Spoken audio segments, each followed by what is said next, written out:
Здравствуйте, друзья! Дано Suzuki Grand Vitara 2012 года. Замучил меня, задолбал, прямо скажем, стук на мелких неровностях. Знаете, как едешь по шершавому асфальту, оно бдыщ-бдыщ-бдыщ-бдыщ. Ездил на диагностику подвески, наверное, раз 3-4, и никто ничего не находил. Все говорили, что все у меня прекрасно, нормально.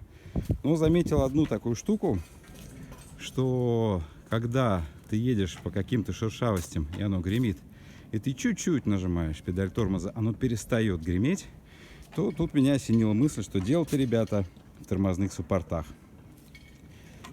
Снял я колесья, собственно, освободил скобу, снял скобу с поршнем и посмотрел направляющие. Что ж я там обнаружил? С той стороны, где стучит, нижняя направляющая выглядит вот так. Вот это вот наконечник резиновый стесался полностью. И, в общем-то, из-за этого било и стучало.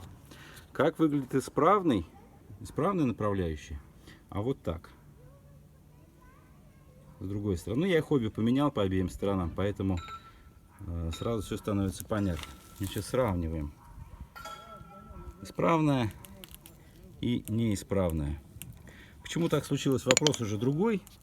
Верхние направляющие, с ними все, как видно, совершенно нормально. Поэтому, если у вас та же самая беда, смотрите вот сюда. Смотрите на направляющие, нижние направляющие тормозных суппортов. Получается исправная, проходившая, я не знаю сколько. Ну, машина, я не первый хозяин. И, значит, разбитая. Все, всем спасибо, всем пока.